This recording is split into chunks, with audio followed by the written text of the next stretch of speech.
Ya, halo teman-teman.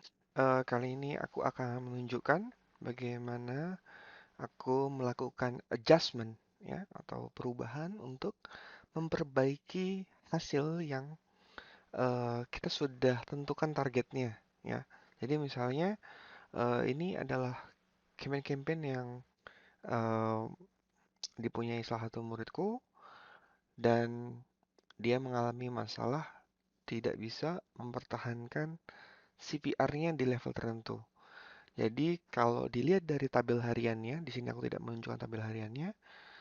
eh, aku akan tunjukkan di sini ini adalah CPR 7 hari terakhirnya. Tapi kalau kita misalnya lihat lebih jauh, ya, jadi eh, bulan lalu dia punya CPR satu bulan rata-ratanya adalah 13 ribuan ya. Tapi kalau kita melihat di bulan sekarang, ya, dia sudah di 17 ribuan dan beberapa kali mengalami lihat seperti 21 ribu ini. Jadi bahkan em, sebelumnya lagi, ya misalnya Mei kita lihat, nah jauh seperti ini. Jadi target awalnya pertama kali itu sekitar 12 ribu itu adalah angka yang sangat ideal. Nah sekarang bagaimana dengan keadaan seperti ini yang em, sudah terus naik ya. Jadi aku pertama kali megang ini dari tanggal 5 kalau nggak salah ya. 5 atau apa ya. Jadi dia sudah ngalamin masalah berkali-kali. Jadi kita coba kita lihat dari tanggal 1, 14, ini sudah naik 2, oke ya. Ya, tanggal 3 ini naik 4. Nah, di 5 ini dan sejak tanggal 6 ini aku sudah berusaha melakukan adjustment ya. Dan aku tidak bisa mencapai targetku dengan adjustment yang sebelumnya aku lakuin selama beberapa hari, 1, 2, 3 ya. 1, 2, 3 hari ini. Jadi kalau misalnya aku melakukan adjustment, pertama kali yang aku akan suruh lakukan adalah mematikan semua rule automation. Ya, mematikan semua rule automation karena bisa jadi logikanya saat memasang rule automation itu salah. Ya, jadi aku benci kalau ada orang-orang yang suka sok tahu tentang rules. Ya, jadi kita harus paham sama behaviornya campaign kita sendiri dulu, baru pasang rules. Jangan dari awal sudah pasang rules. Ya. 17 seperti ini. Nah, oke. Jadi aku sudah melakukan beberapa perubahan. Kalau misalnya aku eh lihat di sini di campaign-campaign yang aku bawa sejak tanggal 5, oke ya, lihat di sini. Jadi cuma ada beberapa campaign yang nyala. Maka aku akan lihatin historinya, apa saja yang terjadi. Ya. Di sini ada rule by Facebook ya, active to inactive ini hanya untuk eh, mematikan ya, karena ini ada habit dari advertisernya atau dari timnya adalah mematikan di sore hari ya dan dinyalakan di malam hari ya.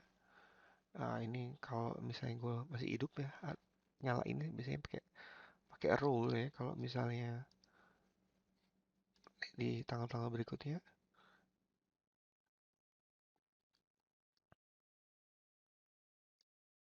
Ini kayaknya aku lagi begadang. Oke,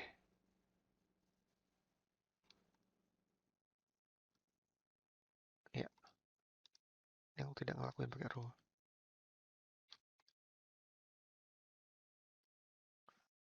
Oke, nah ini baru pakai rule. Ya jadi karena memang waktu itu kebetulan aku begadang untuk nyalain ya. Nah tapi di sini aku nggak lagi nunjukin yang masalah nyalain dan matiin karena nyalain dan matiin ini adalah eh, nyalainnya di pagi hari jam 12 pagi itu adalah best practice dan matiinnya di sore hari jam 4 itu adalah kebutuhan dari advertisernya ya. Jadi kalau di sini rule-nya sudah tidak mengganggu proses misalnya dia kayak ada yang naikin budget, nurunin budget, ada yang misalnya mati nyalain di dengan target tertentu di pagi hari, di siang hari, itu tidak ada ya. Jadi rule-nya hanya untuk mematikan dan menyalakan mematikannya di sore hari ya dan menyalakannya di pagi hari. Kurang lebih gitu. Nah, tapi di luar dari itu ya. Jadi aku coba lihat tanggal 5. Oke ya. Sini ada beberapa yang aku ya matikan tapi bukan di jam 4-nya ya. Ini harus matiin jam 4. Ada juga yang beberapa kali ini lihat aku rubah ya. Aku kadang kecilin budgetnya ya. Jadi salah satu basicnya untuk mengejar CPR adalah nurunin budget. Oke, kalau misalnya kita tidak bisa mendapatkan CPR yang kita inginkan dengan memanage campaign yang sudah dibuat, ya. Jadi biasanya kalau aku selalu memaksimalkan campaign yang sudah dibuat ada dulu, ya. Jadi aku nggak bikin campaign terlebih dahulu, karena em, aku ingin melihat behaviornya ads manager itu si campaign ini spesifiknya kayak gimana, ya. Jadi kalau misalnya teman-teman punya habit melakukan adjustment buru-buru, panik, itu udah kesalahan awal ya. Itu akan membawa ke mistake-mistake yang berikutnya. Oke, jadi sampai sini aku melakukan pencobaan. Aku mematikan campaign yang menurut aku sudah tidak bisa di-manage lagi karena sudah terlalu jauh dari target CPR-nya. Aku menurunkan budgetnya, maka aku mengambil kesimpulan bahwa aku harus membuat campaign baru ya. Berdasarkan data-dataku yang sebelumnya, aku akan melakukan suatu pendekatan. Nah, karena aku tahu bahwa di budget yang relatif small ya, di angka puluhan ribu seperti ini per campaign itu relatif small. Eh, aku tahu bahwa dia akan sangat susah untuk mendapatkan CPR-nya, ya target CPR-nya. Ya. Kalau teman-teman belum mengerti target CPR ya mungkin di lain waktu ya aku membahasnya. Jadi CPR-nya kita harus menentukan target CPR sebelum kita scaling. Kalau misalnya teman-teman tidak punya target CPR, ya berarti teman-teman ada hal yang belum dipahami di Facebook Ads. Nah, dari sini aku ambil kesimpulan bahwa dia harus membuat campaign baru dan pilihannya sudah tinggal sedikit, ya. Pilihannya sudah tinggal sedikit yang bisa dilakuin. Pendekatan pertama kali yang aku akan coba untuk campaign barunya ya, aku akan membuat campaign bid cap.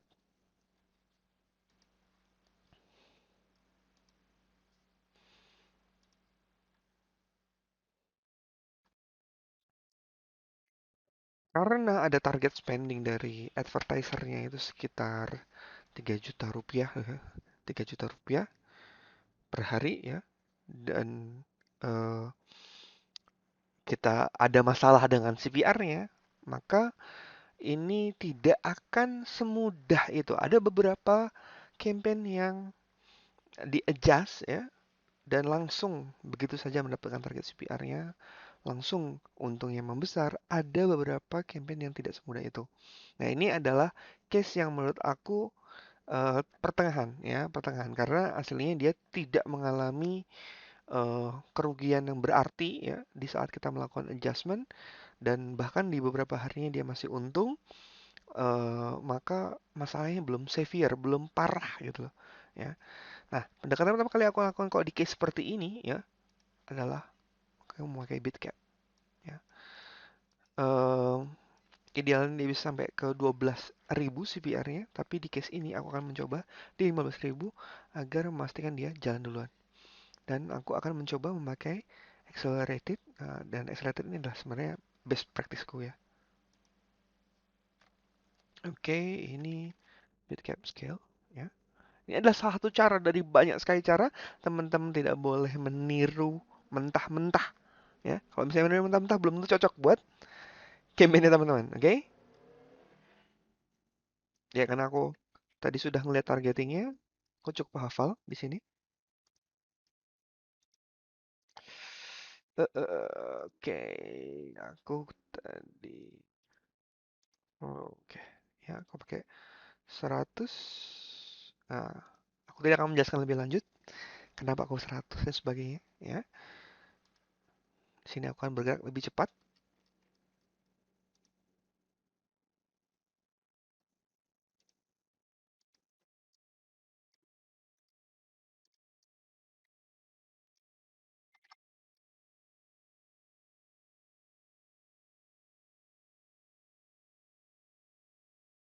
Oke, aku akan menyimpannya sebagai template di scale gitu.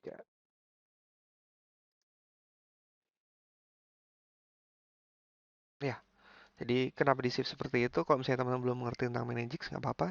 Nanti ini aku bisa load template-nya dan semua settingan yang ada di dalam sini, nanti dia bisa langsung muncul.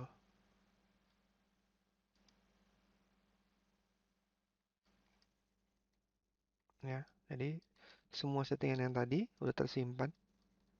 Ya, jadi kalau misalnya aku mau mengulang campaign ini dengan lebih cepat, aku bisa eh, langsung meload template ini, atau misalnya aku ingin melakukan variasi tertentu, aku bisa mengganti, misalnya aku ganti interestnya atau yang lainnya, misalnya aku ganti placement dan seterusnya, ya. Jadi tadi aku udah membuat campaign baru, ya.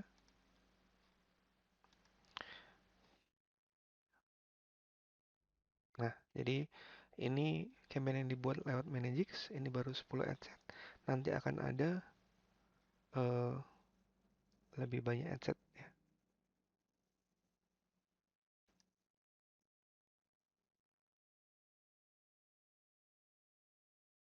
Jadi kalau di sini kita lihat.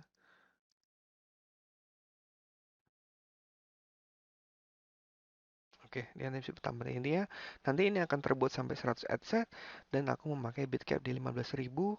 Targetku 12.000 tapi aku ingin memastikan bahwa campaignnya lebih cepat jalan dulu ya. Jadi aku bisa cepat dapat data. Eh, Intinya, kenapa aku bisa pede melakukan hal seperti ini? Ya, mungkin ada yang takut nih pakai 10 juta gimana kalau aku spend semua dan sebagainya.